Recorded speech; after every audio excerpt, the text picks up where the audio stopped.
नमस्कार दोस्तों, मेरा नाम है प्रदीप चौहान। बात समझनी है तो पूरी सुननी होगी। दोस्तों, इस देश में चुनावी माहौल हर वक्त बना रहता है, चुनावी मेला चलता रहता है और अब इस चुनावी मेले का अगला जो ठिकाना सबसे पहले आने वाला है वो है बिहार। बिहार में 4-5 महीनों में विधानसभा चुनाव होने हैं। सभी पार्टियों ने कमर कस ली है। बीजेपी ने, जेडीयू ने, आरजेडी ने, कांग्रेस ने तो जबरदस्त तरीके से तैयारी शुरू की है। अब ऐसे में लिटमस टेस्ट अगर किसी का बिहार में है तो वो है नीतीश कुमार का। अब नीतीश कुमार को लेके आए दिन जिस तरह की खबरें आती है, जिस तरह के उनके विजुअल आते हैं, तो उनकी सेहत को लेकर भी बहुत सारे सवाल खड़े होने लगे। लेकिन जानकार कहते हैं कि नीतीश कुमार इतनी जल्दी राजनीति से जाने वाले नहीं। लेकिन नीतीश कुमार को वो इज्जत नहीं मिल रही है जो वो एक्सपेक्ट कर रहे थे जब वो एनडीए में गए थे, जब वो मोदी जी के साथ वापस गए थे। आपको याद होगा कि जब एनडीए से अलग होकर इंडिया गठबंधन बनाने की कवायद नीतीश कुमार ने शुरू की थी, तो नीतीश कुमार को कितनी इज्जत मिल रही थी। राहुल गांधी, मल्लिकार्जुन खड़गे दोनों उन्हें बराबर इज्जत देते थे और नीतीश कुमार की हर बात को मानते थे। ममता बनर्जी, अरविंद केजरीवाल, शरद पवार, सबने, उद्धव ठाकरे, सबने नीतीश कुमार को पूरी इज्जत दी थी। लेकिन नीतीश कुमार ने एन वक्त पे इंडिया गठबंधन से पलटी मार के फिर बीजेपी के साथ चले गए और बिहार में सरकार बना ली। उस दिन से अभी तक, खास करके लोकसभा चुनाव के बाद, तो नीतीश कुमार की जो फजीयत होती देखी है मैंने मंच पे, वो मैंने कभी नहीं देखी। खास करके जब मोदी जी जिस मंच पे होते हैं और नीतीश कुमार वहां होते हैं, तो नीतीश कुमार रोज रोज मजाक का पात्र बनते हैं। कभी वो अपने हरकतों से, तो कभी अपने बयानों से, कभी किसी और वजह से। लेकिन उसके बावजूद, इतनी पलटी मारने के बावजूद भी कभी कांग्रेस ने, खास करके राहुल गांधी या मल्लिकार्जुन खड़गे ने, नीतीश कुमार पर तीखा हमला नहीं किया था। ऐसा लगता था कि कहीं ना कहीं वो नीतीश कुमार की आज भी रिस्पेक्ट करते हैं और इसीलिए लगता था कि नीतीश कुमार हो सकता है लास्ट मोमेंट में फिर वापस आरजेडी और कांग्रेस के साथ आ जाए। लेकिन जब कांग्रेस ने बिहार में तैयारियां शुरू की, तो वहां चीजें समझ में आने लगी थी कि अब ऑप्शन शायद नीतीश कुमार वाला नहीं है। आरजेडी और 2-3 छोटी पार्टियां जो और आना चाहे, वो ऑप्शन खुला है। लेकिन उसके बावजूद राहुल गांधी बिहार भी गए, इतनी बार बिहार चले गए, फिर आज बिहार जा रहे हैं। नीतीश कुमार पर कभी तीखा हमला नहीं बोलते।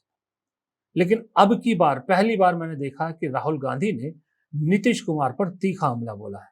राहुल गांधी ने कल ट्वीट करके कहा कि 20 साल तक सत्ता में रहने के बाद भी नीतीश जी की डबल इंजन सरकार ना तो बिहार को सुरक्षा दे पाई, ना सम्मान और ना ही विकास। अपराध, बेरोजगारी और पलायन, यही नीतीश बीजेपी सरकार की असली पहचान बन चुकी है। जनता को लाचार बनाकर सत्ता से चिपके रहना ही इनका एजेंडा है। नीतीश सरकार न्याय नहीं, सिर्फ सत्ता की राजनीति का प्रतीक बन चुकी है। अब बहुत हुआ, समय आ गया है कि हम न्याय के इस चक्र को तोड़ें और बिहार को सुरक्षा, स्वाभिमान और सम्मान की राह पर आगे ले जाएं। यानी कि सीधा सीधा हमला नीतीश कुमार पर है, साथ में बीजेपी को भी जुड़ा है। ये राहुल गांधी से मैंने पहली बार नीतीश कुमार पर सीधा इस तरह का हमला होता देखा। इसका मतलब साफ है कि अब राहुल गांधी ने ऑल आउट जाने का सोच लिया बिहार में। बिहार में वो जान चुके हैं कि अब वो जमाना गया, अब वो वक्त गया कि जब नीतीश कुमार को छोड़ सिर्फ बीजेपी पे हमला करने से बात बनेगी। क्योंकि आखिरकार मुख्यमंत्री की कुर्सी पर तो नीतीश कुमार बैठे हैं, जवाबदेही तो उनके। ये दरअसल सारा मामला शायद वो बच्ची के साथ जो घिनौना कृत्य हुआ था, उसके बाद उसके रेफरेंस में राहुल गांधी ने ये सारा लिखा है। अब राहुल गांधी खुद बिहार में, इसका मतलब आने वाले वक्त में राहुल गांधी अब सीधा निशाना नीतीश कुमार पर साधेंगे। नीतीश कुमार अब राहुल गांधी की फायरिंग रेंज में आ गए। अब आप समझ ही सकते हैं कि अगर राहुल गांधी की फायरिंग रेंज में नीतीश कुमार है, तो फिर कांग्रेस के बाकी नेता तो पहले से तैयार बैठे हैं इस चीज के लिए। बिहार का नेतृत्व खुला एक इशारा चाह रहा था कि नीतीश कुमार पे खुल के हम हमला बोले।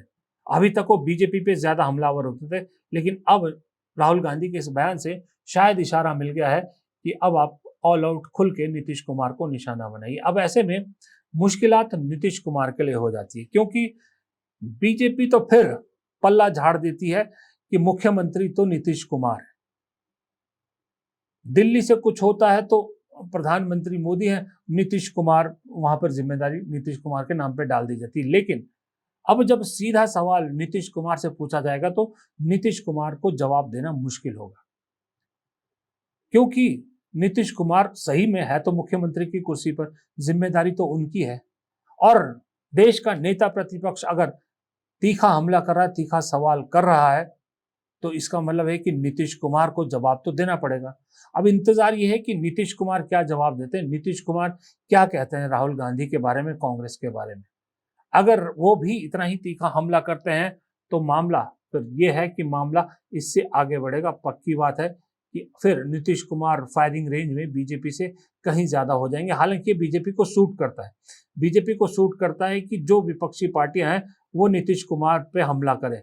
प्रशांत किशोर भी नीतीश को निशाना बनाए, आरजेडी भी नीतीश को निशाना बनाए, अब कांग्रेस भी नीतीश को निशाना बनाए, तो बीजेपी को थोड़ा आसान हो जाता है।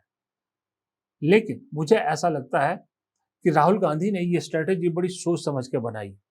बिहार की जब बात आएगी तो निशाना बनेंगे नीतीश कुमार, लेकिन जब बीजेपी की बात आएगी तो फिर निशाने पर रहेंगे मोदी जी, यानी नीतीश प्लस मोदी। ये अब बिहार इलेक्शन में राहुल गांधी के निशाने पर रहने वाले हैं। यानी आप इसको ये कह सकते हो कि नीतीश कुमार ने जो इंडिया गठबंधन छोड़कर मोदी की दोस्ती को चुना, वो दोस्ती अब नीतीश कुमार को भारी पड़ सकती है, और भारी पड़ेगी, ये बात पक्की है कि नीतीश कुमार को ये दोस्ती भारी पड़ेगी।